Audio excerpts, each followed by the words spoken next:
Hey folks, and welcome to Typology, the show in which we explore the mystery of the human personality through the lens of the Enneagram. I'm Anthony Skinner, producer of the show, and hey, we're happy to have you here today. Got an exciting announcement. Many of you have been asking about a workshop where you can go deeper with the Enneagram. So guess what? Your wishes have come true. It's called the Luminous Conference, and it's a 2-day Enneagram intensive that Ian will be hosting with Master Enneagram teacher Beatrice Chestnut. Beatrice is a good friend of Typology's, and that's one of the reasons why we want to re-air this episode today. Beatrice is a master teacher, and you're going to really enjoy this conversation. Now, Ian is going to expound upon the Luminous Conference, give you more detail in the middle of this episode, so stay tuned for that as well. So without any further ado, let's get on to this great conversation with Beatrice Chestnut, featuring your host, Ian Cron.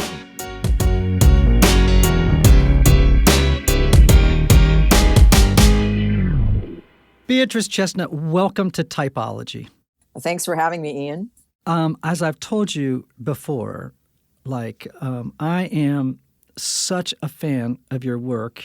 I tell everyone that after, if they've read The Road Back to You, which is a primer, it's just an introduction to the Enneagram. And when they ask me, well, where do I go to get the deeper stuff? And I say, well, there's a lot of great books out there, but in my opinion, the finest comprehensive work on the Enneagram is your book, The Complete Enneagram, 27 Paths to Greater Self-Knowledge.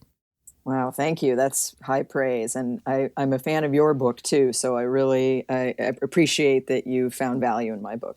One of the reasons I found value in your book, by the way, is because I, for the longest time, vacillated between thinking I was a 3, a 4, or a 7.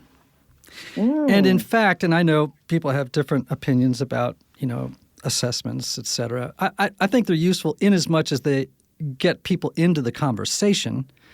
And of course, reading extensively, going to workshops is really the way to get at it. But It was learning about self-preservation fours in your book. And there was one phrase that, there's a penny drop, that the moment. And it was the phrase unredeemably deficient. That fours feel unredeemably deficient. And I thought, that is the feeling I remember from the time I was a little kid, until today. And I thought, that's no more. I don't need to look anywhere else. And that I think you even say in the book that sometimes that subtype can look like a 3 or a 7. Yeah. And so, boy, I owe knowing my number to Beatrice Chestnut. Oh, thank you. Yeah. There is one of the 3 fours, the 3 kinds of fours, the 3-4 subtypes that doesn't really look like a 4 and can look like a 3. So it makes sense that it might have been hard for you in the beginning. Yeah, well, it sure was, and you cleared it right up. So a great debt of gratitude. You are an Enneagram 2, the helper. Yeah. I'm not sure what moniker you give to them in your book. Some people call them the giver. Right. And I'm thrilled because you're the first 2, Enneagram Type 2, to be on Typology. So I want to learn all about 2s today. I want our folks to know just a ton about them before we get off the show today. Tell us about Enneagram 2s. Well, I'm really happy to talk about my type generally, but also to talk about type 2, because I think that there are a lot of misconceptions out there about 2s. And I think it starts from the name that's typically given to 2s, which, like you said, is the helper or the giver. You may have noticed in my book, in the Complete Enneagram, I actually don't use the labels very much. Mm-hmm. But I do think for people who are new to the Enneagram, they are helpful in that they kind of give you some sort of label to hang your new knowledge on, to kind of start to understand what the personality type is like. However, it's funny, lately I've become fond of the word the befriender. for the two, because the thing about the two is, while they are helpful and they do endeavor to sense what other people need and give people what they need sometimes before they've even asked for it. It's also it's a little bit of a complicated giving. It's not exactly an uncomplicated, always an altruistic helping. Although when twos first find their type and they don't know about it very much, they can seem like, well, I just want to help people, in kind of a straightforward way. And many times it is altruistic giving. Many times twos are very, very generous, and it really comes from the heart. However, it's with twos, it's mainly a strategic giving. In other words, for me as a two, what I feel like is most prominent in my experience is the desire to be liked. So I feel a kind of a sense of safety and well-being when I feel like everybody around me likes me or approves of me. So the helping for me is one of many tools I use. And again, all of this is very unconscious before you study the Enneagram. One of many tools I use to engender liking, to charm people, to give people the impression that I'm a person that they want to be around, that they want to be connected to. So twos, as you know, are one of three types based in the heart center. So this is a fundamentally emotional type, as opposed to the three types based in the head or the three types based in the body or the belly center.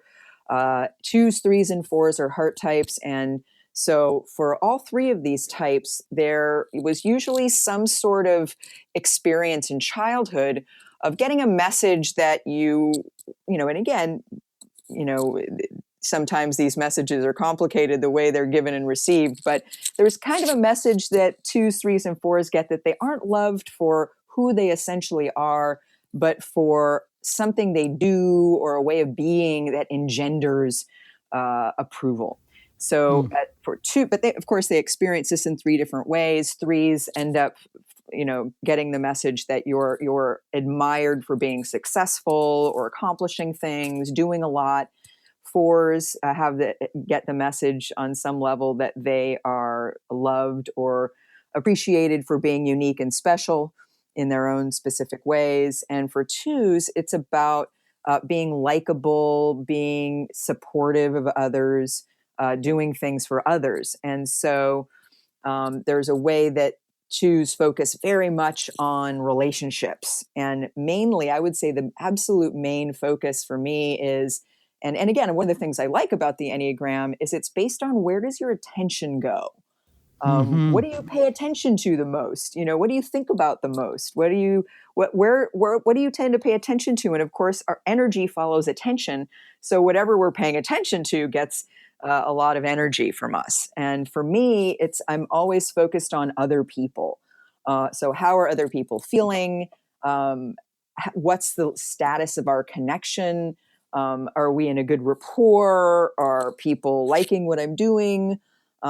Things like that. And so a lot of my focus is around how to improve or create a positive rapport or relationship with other people, and especially important people, especially people that I think are going to, if I'm supportive of them, they'll be supportive of me in reciprocal fashion.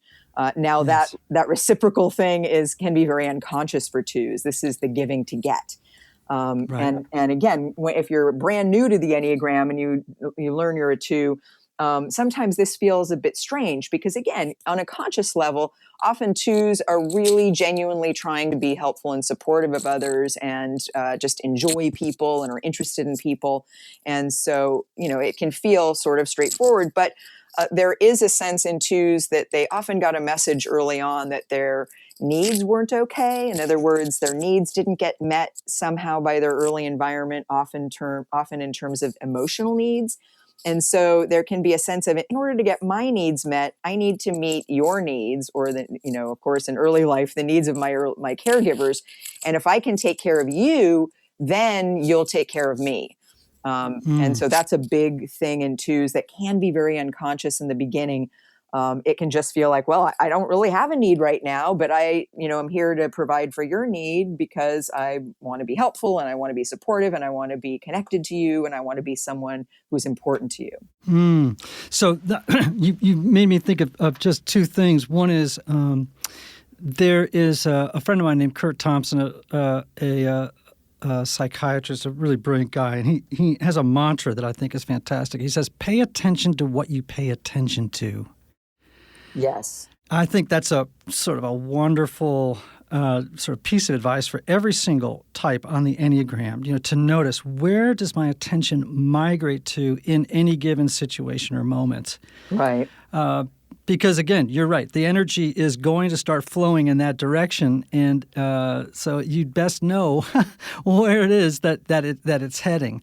So, right. So you're describing someone that, to me, when I hear about their passion, or as some people might say, Richard Rohr might call it a deadly sin, but their passion is pride, and the appearance is of real selflessness and generosity. Where does that? How does pride fit into the world of the two? Why is that their passion? So this is. I'm really glad you brought this up early because pride is the passion of the two, which is a central emotional motivating factor within the personality.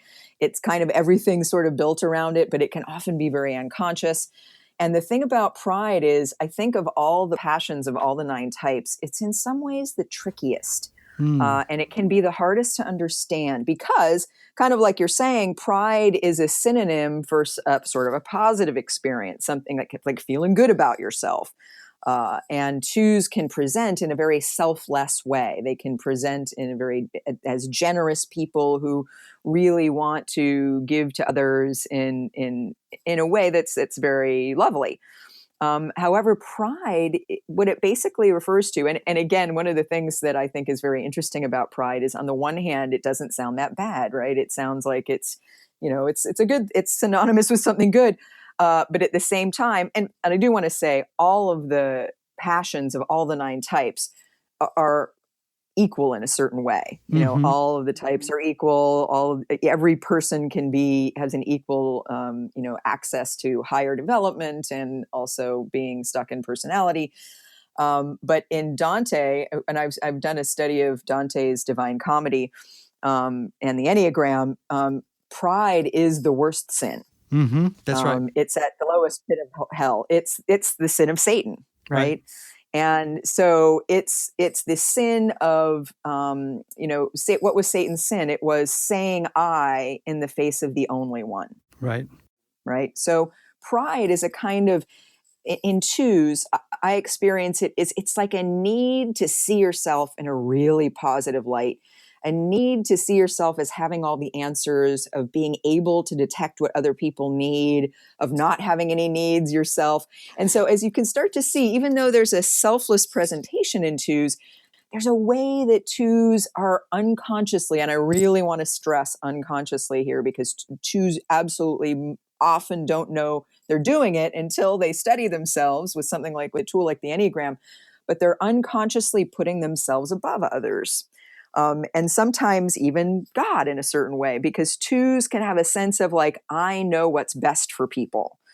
I know what you need before you even know it. And again, sometimes as twos, we do know what other people need because we are very empathic and we do tune into what other people need. Again, partly as a survival strategy for ourselves. The more I can figure out what you need and give it to you so that you'll be supportive of me, that's part of how I've coped in life. However, all the types have a shadow. All the types, there's a sort of a shadow element to the passion. And for the two, it can be this unquestioned sense of, I know what you need better than you do. Mm-hmm. And so twos, even though on the one hand, twos need, providing for others or being supportive of others can be very altruistic and selfless and generous. It absolutely can be. There's another way when twos are not very conscious of what they're doing. They're not paying attention to what they pay attention to, that they can, in a subtle way, sort of see themselves as having the answers for other people. of knowing what's best for others better than they do for themselves, and sometimes imposing that on others, which in a way that can be intrusive. So the downside can be sort of having a feeling of like, well, I don't have any needs. In other words, other people don't have anything to give to me because I don't have any needs. And again, twos tend to be unconscious of their needs. It's not that they don't have needs. It's that when you ask a two, what do you need? Oftentimes it's hard for them to provide an answer. It's hard to tap into ourselves, partly because our attention is so focused on the outside. It's so focused on you, on other people. And one of the things that I love about the Enneagram is not only does it say, where does your attention go? And that's the important thing, but it also points out that when your attention is going in one place, there's somewhere else where it isn't, because we can't pay attention to everything at once. That's an amazing statement. Which I also want to circle back to, because I think what I hear you saying in that is what you pay attention to determines what you miss. Right. It determines your blind spot. Yes. In other words. Yes. Okay, unpack that a little bit more, because that's huge. Yes, that is huge. You're absolutely right. So, we're often very conscious of what we pay attention to, and often what we pay attention to becomes an area of strength. But the Enneagram says that the theory behind the Enneagram says that we overdo our strengths, and we don't, and when we don't know what we don't know, we don't realize what we're not paying attention to. And so the beauty of the Enneagram is it's a map that shows us both what we tend to pay attention to, but also what we don't tend to pay attention to, what our blind spots are, what's unconscious. Okay, now I'm going to take us off on a little bit of a tangent, because that's such a powerful idea. Well, let's start with twos. What is it that twos miss? So on the view screen, what we are paying attention to is the people around us, right? And especially important people we like, people we that might, be powerful people who will be able to be there for us, will be able to provide for our needs, that we just like to be around and want to be connected to. So that's what's on our view screen. How can I connect with you? How can I align with you? And twos are shapeshifters. And twos, in other words, if I want to connect with you, I will sort of read you and feel into what do you need and what do you like, and how can I emphasize the parts of me that will align with you and de-emphasize the parts of me that won't, right? So part of what's in the blind spot for twos is the fact, especially in the beginning of studying the Enneagram, is the fact that we're doing that. Is the fact that we are shape-shifting, that we are, now sometimes we can be conscious of parts of that, but what often we aren't very conscious of is the fact that we lose touch with who we really are. So it becomes so important to connect with others that we can sometimes shift and change our presentation to align with certain people and de-emphasize other parts of who we are, disown parts of, what makes us us, in a way that we don't really see. So on the one hand, what can be in our blind spot is who we really are, a sense of self, how we really feel, what we really need. When I first started working on myself, when I was in my early 30s and working with the Enneagram, if you would ask me, what are you feeling? My answer would often be, I don't know. If you would ask me what I need, like in the moment, I would not know. And so that's a blind spot, right? What's going on internally? Two's attention is so focused outside themselves on others. And different types are focused inside themselves versus outside themselves, but two is a very other-focused type. And so where my attention isn't is inside myself. So that's one area of blind spot. Another blind spot can be the effects of sort of the negative side effects of our main survival strategy, right? So being helpful to others. And this is where I think sometimes with some of the types, some of their characteristics are actually rewarded by society and by people around us. And so which can be not very helpful. In other words, we're praised for being helpful sometimes. And so then we think, well, I got to do more of that because it's getting praised. However, sometimes what's in two's blind spot is how actually it might not be good for them to be helpful. Maybe the other person doesn't need help. Maybe we're just wanting to think they need our help so that we can ingratiate ourselves or find a way to make a connection that we need, but we can be unaware of the fact that we're actually doing it for ourselves. So this is where the selfless thing, we can think we're being selfless, but really we're giving to get. Really, there's a way that I'm being helpful to you so that you will like me, or so that you will help me if I need it down the road. And so this can be a blind spot, this way that the giving is strategic and not just uncomplicated and altruistic. And also, I think the parts about being, how helping can be control. Twos, when I first learned my Enneagram type in about 1990, I read about the two. An Enneagram teacher that I knew pointed me in the direction of two, and I read it, and it absolutely blew my mind. It was, I could never have imagined that something could describe me so clearly to myself. I wasn't that interested in typologies only because they just didn't seem like they could ever be that helpful. But with the Enneagram, it felt like it was completely different. And one of the things I read about myself that I didn't like was that twos can be manipulative. And so I want to say, if you're new to the Enneagram, I think you really want to be on guard for the fact that when you do find your type, sometimes you're going to read about things that you don't like. Because when we have our blind spots exposed to us, it can be painful. We're defending against knowing some of these deeper truths about ourselves because they're in our shadow, they're in our blind spot. There's a reason they're there. But for me, it was a huge eye-opening experience, because the first reaction I had was, of course, defensive and self-protective. I thought, well, I'm not manipulative. That sounds like a bad word, and I'm nice. My intention is always to be good, very good to people. But when I really thought about what manipulation means, and that it's about moving things around behind the scenes to get what you want in an indirect way, when I really thought about it that way, I thought, wow, I do that all the time. And the reason I was doing that all the time, and I still do it sometimes now, but I try not to, is that for twos, it's really hard for us to ask for what we need directly, because more than anything else, twos avoid rejection, right? If you're all about making connections with people, the thing that you really avoid is being disapproved of, or having someone say, I don't like you, I don't want to be in a relationship with you. So I was always avoiding that. So when you want something from someone, with twos, again, very unconsciously, without realizing they're doing it, will often go about trying to charm them into it, or giving them something so they'll get something back, or just trying to create the conditions around which they might get something that they want. And the important thing for twos to recognize is that there's a blind spot there about being manipulative, about the fact that being helpful is sometimes about being controlling. Trying to get something for yourself. I want to come back to you in just a second, but this is actually a great segue into talking about one of our typology's amazing friends and sponsors, which is Restoring the Soul.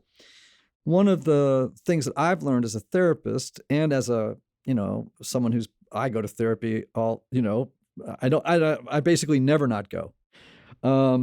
But one of the lessons I've learned is that not everybody benefits from a traditional 50-minute hour that a typical weekly session can't give you. And that's why some people can go to couples therapy or individual counseling for months or even years and never really get anywhere using the mild sauce. It just doesn't work. So I'm a fan. I'm a believer in this intensive counseling process at a place called Restoring the Soul in Colorado.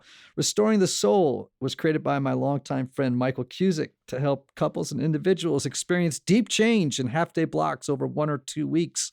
Michael and his team know that sometimes you can't wait months or years to get to the bottom of an issue or to experience breakthrough.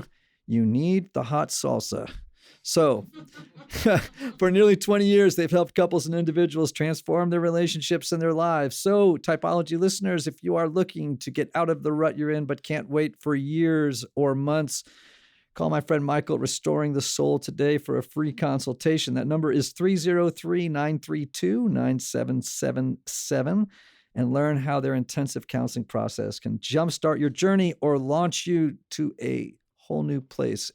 And Anthony, yes, as a special bonus for just our typology listeners. That's right. Make sure to visit www.restoringthesoul.com/typology to download their PDF called 5 Ways Unaddressed Trauma may be derailing your relationship. There you go.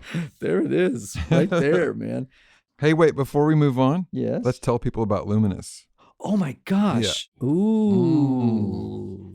This is Yes. a new Jiminy Jam.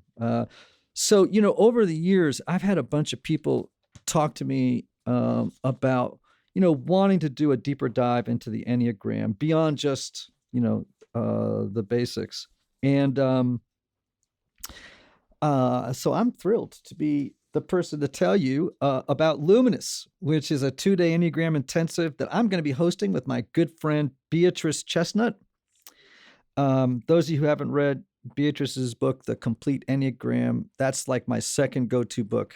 When I tell people, you read The Road Back to You, you get a good primer, but man, if you want to take the next step, go to Beatrice's book. Luminous is a content-rich experience that's going to teach participants how to take their Enneagram knowledge and use it to create a more luminous self, a joy, more radiant related. I'm coming in on all my light issues here, my light metaphors. Space is limited to just 115 participants who get to experience teaching and panels on topics such as centers of intelligence and developmental deficits and instincts and subtypes. We're going to hit all kinds of deeper level stuff. This is going to be a blast. It's going to be real interactive. We're going to be trying to take people from here to there through the Enneagram and connect with like-minded individuals who can encourage them on the path. We're going to have great music. We're going to have great food. It's not going to be just like, let's just deep dive in the Enneagram. We're going to have a lot of fun. If you are interested in coming to Luminous June 28th and 29th, it's right here in Music City, Nashville. Woo-hoo. It's going to be great, man. It's going to be better than the NFL draft going on right now, screwing up my traffic life. If you're interested, June 28 and 29, right here in Nashville, visit Ian Morgan Cron /Luminous, LUMINOUS for more details and to register. And so early bird pricing ends tomorrow. So Beatrice, I think, another phrase that I really like is that most of us refuse to know what we know. I mean, we often, that's sort of what denial is, right? We just refuse to know. We keep in the periphery of or just beyond the fence line of awareness, certain truths about ourselves that we really don't want to face. And we really don't want to, necessarily stop because so far they're working for us. At least they are in our own mind, our way of being in the world. And so my question too for you is, you are I would say, the preeminent sort of person who speaks beautifully about subtypes. I've spoken a little bit about them on typology, and I don't think we have to go, let me put it this way, in as concise a fashion as how, because I know it's hard. Describe the subtypes, and then tell us about the subtypes of twos. Okay. So the subtypes are a deeper level of type description, and it's another breakdown into 3. So as people may know, there are 3 centers of intelligence: the head, the heart, the body, that we all have. But then depending on what type you are, you come from or you live from one of those 3 centers more than the other. And so there are 3 types in each center, giving 9 types. And then for each of the 9 types, there's another breakdown into 3, which there are 3 versions of each of the 9 types based on which of one of 3 basic instinctual drives is dominant in your experience. And so these 3 instinctual drives that for all of us are based in our belly center, and they're connected to the reptilian brain, which we all have, right? We all have a reptilian brain, an instinctual brain, a limbic brain, or an emotional brain that's, sort of represents the heart center, and also the neocortex, the thinking brain. So we have all 3. When we're talking about the reptilian brain or the instinctual impulses, this is the animal part of ourselves. We all have this, we're animals as human beings, that's part of us. And the animal nature, the animal wisdom speaks to us through our instinctive reactions. And these are very quick reactions, very automatic, and they're oriented toward keeping us alive, toward survival and the perpetuation of the species. So the three basic subtypes are for self-preservation, for survival, we call it social relationships, or the social instinct, which is for getting along with the group, or I like to say of the herd with the herd. So if we think of these as animal instincts, part of what helps you survive in the world is being connected to other people, to a family, for animals, to the herd. And this supports your survival. And then the third one is what I call one-to-one bonding. And I sometimes use the term sexual instinct, which I think describes it best. Sometimes I use it in terms of one-to-one bonding instinct. But it basically means the same thing, a kind of instinct for connecting with a particular other individual, again, in support of survival and the perpetuation of the species. So for each of the 9 types, depending on which of these three, and again, we have all 3 instincts in us, but which of the 3 is dominant. And usually there's one that dominates your experience that you kind of overdo, one that's sort of a secondary, that's sort of in there, but it's less prominent, and then a third one, which is repressed. So we're actually kind of keeping it at bay energetically. And these are biological drives, so they're basically energies within us, very automatic, instinctual energies. So if say you have a self-preservation dominant experience like I do as a 2, that's going to it makes you a more specific kind of 2. There's even a more specific focus and even more nuanced description of what your particular focus is. So it's almost as if 2 and all the types kind of break down into, okay, there are 3 kinds of 2s. And understanding the subtype level, these 3 different versions of your type, gives you an even deeper understanding of your most automatic and unconscious reactions to things. And so again, the Enneagram it's a map to help you be more aware of your patterns. And this is another layer of especially automatic reactions. Mm. So what I'm hearing you say, just for the sake of maybe illustration, let's say I've just discovered I'm a 4, and but maybe I'm not so sure. It's a little blurry, but I'm pretty sure I'm a 4. What I can do is to sort of go the next layer down. In other words, like, when you go to the doctor's office to have your eyes checked, and he goes, is that clear? Is that blurry? And then he drops another lens down. He goes, is that clear? Right. Yes. So it's, the subtype sort of is like we drop another lens and it goes, oh, that's clearer. Yes. So now it's not just generic 2. Now it's, I'm getting a level of specificity that I just didn't have before. So tell me about 2s in each of those different subtypes, and in yours in particular, since that's your subtype. Help 2s know which maybe one of those subtypes they might be. Sure. Yes. And you're absolutely right that looking at the subtype level helps with finding your type. So this is important, especially because there's one of each of the 3 subtypes for each type that is what we call a counter type that looks a little bit different than the main type, what we normally think of that type looking like. So this can be really crucial to finding your type. So for me, for the 2s, and again, the part of what we're talking about here is kind of an alchemical mixture of the 2 patterns and the passion of pride with this dominant instinct with each of the 3. So for the self-preservation 2, and there's a lot to say, so I'll try to make this succinct.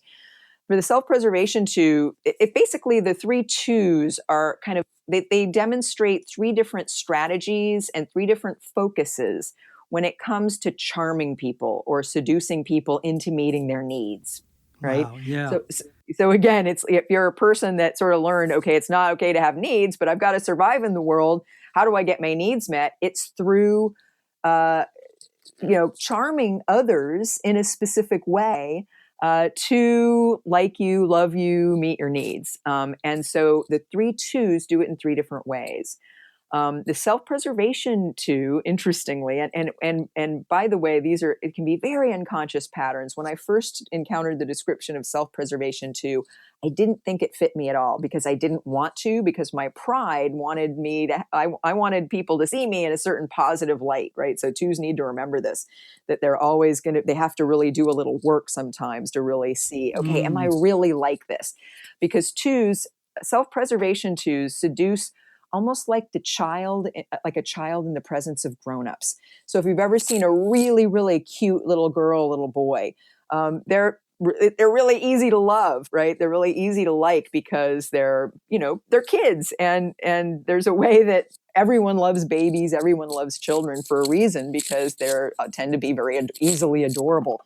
So it's almost like the self-preservation too, often who has an experience of not getting everything they needed in childhood, wants to sort of stay young as a way of continuing to get special treatment that comes with childhood. So in other words, being cute, being the teacher's pet, being someone who's fun-loving and humorous and playful, all these sort of good things that this self-preservation too unconsciously does to, as a way of getting needs met by others. So in other words, I'm going to be so irresistible and so fun and so fun to be around that you're just going to want to be my friend. You're going to want to be in my life. You're going to want to take care of me. Yeah, you're going to want to meet my needs. You're going to want to meet my needs, right? And the self-pres two is a two that's a little more fearful than the other twos. And again, which fits with being young, kind of taking a stance of being young and cute, can be a little bit more irresponsible, is ambivalent about relationships sometimes. Like, I want to be connected to you, but I'm also a bit more guarded. I'm also a bit more like, I don't necessarily want to give to you all the time. So when I first learned the Enneagram, and there was all this huge emphasis on helping, I didn't really relate to it, because while sometimes I wanted to help people, I was very aware of not wanting to help people. Like, sometimes I want to be helped myself, or I want to be alone, or I want support from somebody else, or I just don't want to exhaust myself with giving. So with the self-preservation too, there's a little bit more of a focus on all that giving takes away from you, and how you really do want some more for yourself. Although again, that can be unconscious in the beginning. Now the social two is very different. The social two is a more adult two. I think of the social two as the power two. And this is a two that, again, if we're thinking about the social instinct and how that mixes with pride, this is someone who likes to be influential with large groups of people, who is more of a powerful person that seduces groups. And so in order to seduce groups and more on a larger scale, you need to be important, competent, more of a leader type, more of a powerful person, someone who's connected to powerful people. And so social two can look a little bit like 8, which is a type that's more powerful, that's more strong, gets a lot done, works really hard. So the social two is a little bit more like that. And they can often mistake themselves for 3s or 8s because they can be very competent and get a lot done, and be sort of a more powerful leader type person. Yeah, in fact, I would say that one of the most ambitious people I've ever met in my life was a social two. Oh, yeah, exactly. And I think when people don't know that the Enneagram subtypes in the approach that I present, sometimes they don't realize that social twos can be very ambitious and very strong and powerful. And I see them get mistyped as 3s a lot, because people will say something like, well, this person is so successful, they must be a 3. Well, social twos can be very successful and really driven, to work very hard and get a lot done. Okay, sexual twos. Sexual twos, this is someone who is more engaged in classical forms of seduction. So this is someone who's really good at flirting, someone who's really fun-loving, and kind of really good at working the room. Really good at focusing in on, how do I make a connection with this one other person that I want to make a connection with? And oftentimes they do that through being very generous, expressing positive affection, but very skilled at and very focused on relationship, on partnership. can be very, very focused on a partner. If a relationship ends, it can feel devastating because so much of their energy is focused on maneuvering themselves into relationship with an important other person, on how that relationship is going, using all the tools they may have at their disposal to charm people. And like I said, really good at flirting, really good at that kind of bringing people in through being fun and special and attractive. And I've often been a bit envious of some of my sexual two friends who I feel like work the room at a party much better than I do. You know, they're very good at being really more open and friendly and just doing whatever it takes to really make a connection. Whereas I can feel, as a self-preservation too, I can feel a little more shy, a little bit more worried about what are they going to think of me, and not as outgoing and as really forward-moving toward people as the sexual two can be. So one question I have for you, because you're a business consultant, you do a lot of work with people who are in leadership. What are twos like at work or in leadership positions? Well, I think twos can be excellent leaders. I think what they're very good at is the relationship part of work. I mean, and I think twos see work through the lens of relationships. So twos know very well that if you have a good relationship with someone, your work is going to go better.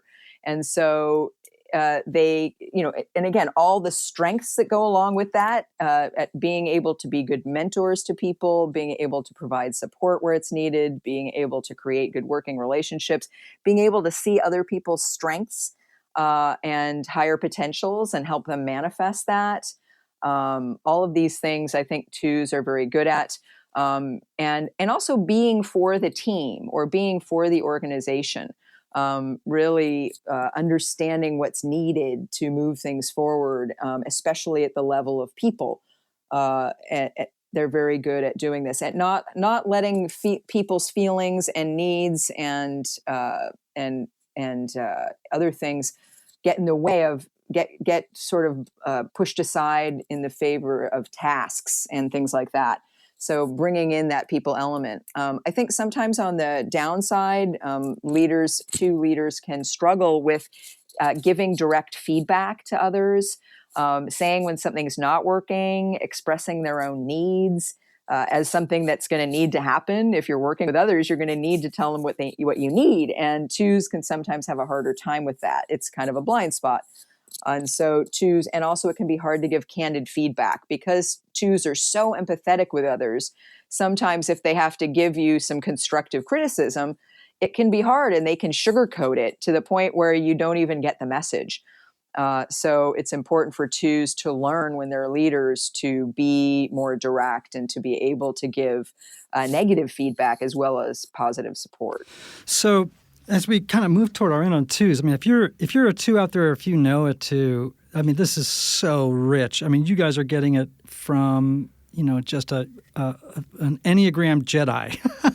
You're getting this from Beatrice Chestnut, Enneagram Jedi. So let's say I'm a two. Well, actually, I wanted to hit on this. You know, we just did a show with a woman who's an 8, specifically because I think culturally women 8s have a harder go of things. Yeah. And I think male 2s, like women 8s, have a hard go of things. We tend to associate that 2 energy, that the way that they self-present, as a female value, right? Right. So tell me a little bit about male 2s. Right. I think it's really good that you're asking about this because I think you're absolutely right. I think sometimes because the 2 is a kind of a feminine archetype, there's a way that male 2s can feel uncomfortable in it. And sometimes what I find is they don't identify with the type 2. They identify more with 3 or with 8.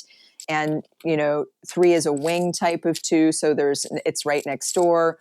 There's also an important arrow line between 2 and 8 on the diagram, and so there are connections there. And so I think, first of all, male 2s can mistype themselves because it may be uncomfortable for them to identify with the archetype of being the giver. Other times I find that men do identify with the 2 archetype, but it can be a little bit of difficult thing at first for them to see themselves in the role of someone who's a support person, which is in some ways a quintessentially female role. But I think that it, again, as with any type and any person, if you can really understand yourself and understand what's comfortable for you to own and what's uncomfortable for you to own, you're really doing the work. And I think male twos can often be really very powerful leaders, actually, because they can often they have a natural ability to be more emotionally intelligent, for instance. Men in our culture tend to be socialized to not be in touch with their feelings, whereas twos are naturally more in touch with feelings. And so that can be a really positive thing when a male two really embraces what's positive about their personality style. So as we're coming to a close, one of the things I like to do at the end of every episode is give the number that we're discussing maybe a transformational tip or two. So maybe if a two came to you and said, I'm just getting started on the journey toward wholeness, toward, understanding myself, becoming my best self, what's the first thing I have to do? I'd say two things. One is start really, really paying a lot of attention to what you need. When I was first working on myself, I would have as a mantra, like, what do I need right now?